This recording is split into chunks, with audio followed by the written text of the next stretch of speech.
Hello, sports fan. This is Stephen Neal of Sports Choice Plus. I'm bringing you a very special breakdown. I'm going to be covering the truth about the New York Football Giants. Before I get right into that, I'm going to make sure you're subscribed to the YouTube channel so you can get all the updates and all the breakdowns. Without further ado, let's get right into it.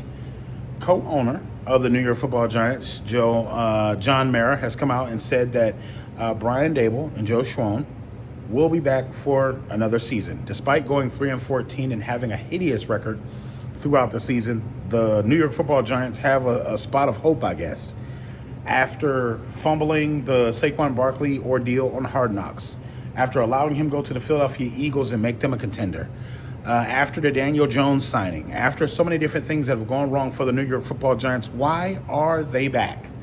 And I'm guessing he's going to see if they can clean up the mess that they've made and the mess that they've put together. As of right now, they did have a bright spot drafting Malik Nabers last year, but that's probably about it. When you think about the New York Football Giants, there's not a lot of free agents that want to go play for them. When you think about the magnetism of them playing in the New York spotlight, the magnetism of them being an outdoor cold weather team when it gets like the winter and October months, when you think about overall what's going on with the state of the NFL, the New York Football Giants are not a desirable team that you want to go play for. Considering what they did to Daniel Jones, the NFL watched that. Considering what they did to Saquon Barkley, the NFL watched that. So you got to ask yourself, if you're a top-tier player or if you're a top-tier free agent, would you want to entertain the New York Football Giants when so many people want to get out the organization? When you see the dysfunction amongst the coordinators, when you see the dysfunction of how the quarterback is treated by the head coach, where they put him on essentially the practice squad to make him a defensive free safety. You know, there's a number of things that go wrong. And then on top of that, realistically, ask yourself, we're going to start with Dallas. Do you see next year with Dak Prescott coming back healthy, no injuries, with CeeDee Lamb, do you see them being worse than the New York Football Giants? The answer is no. Do you see the Washington Commanders that currently have a rookie quarterback that are playing in the playoffs right now, do you see them regressing and being worse than the New York Football Giants? The answer is no. Because you know what? Washington has become an attractive destination because of their quarterback. Washington could possibly see somebody elite or somebody top tier want to get traded there, or either free agency, get out their contract, and come there. So because of the way that they're building the organization up, the way that the offense and defense are being put together, the way that they're coaching, the way that the management staff is running it, that's why they want to come there. That's why we heard in the regular season that teams want to trade players there, and they've been requesting to either be traded there or have their agents get in contact with the Washington Commanders to see if they could be a part of the team. That's what we heard during season. And then when you think of the Philadelphia Eagles are primed to possibly continue their reign over the division for the next couple of years with Saquon Barkley, with Jalen Hurts, with A.J. Brown.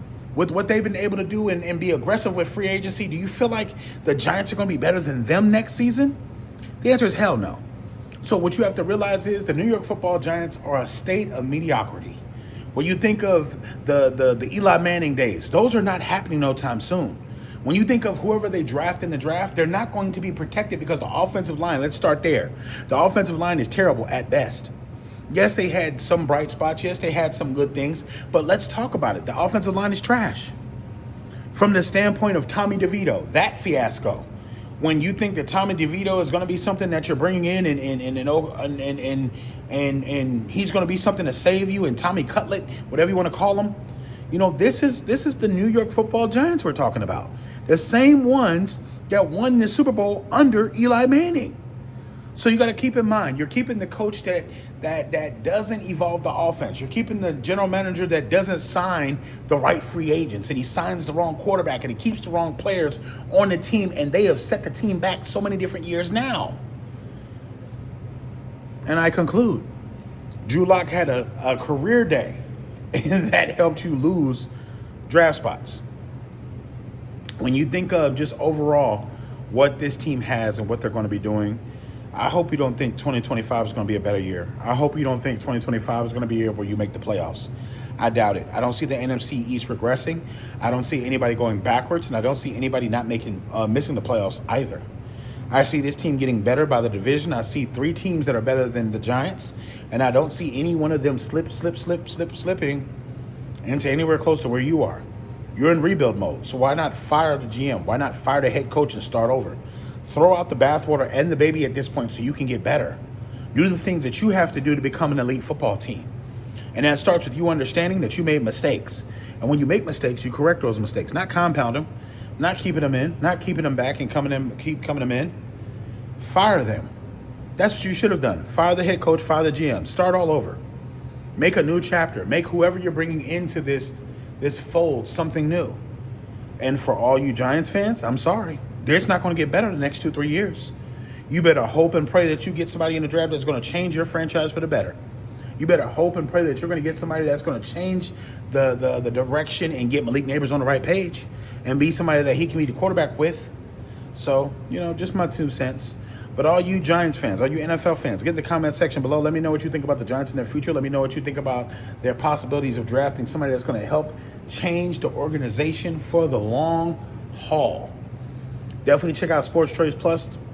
Make sure you're sharing the videos inside your Facebook groups, your Twitter groups, your Instagram groups, so we can keep the conversation going. And as always, check out the NFL playoffs that we have going on, the predictions, and also the college football playoffs predictions that we have as well. I'll see you on the next video, folks.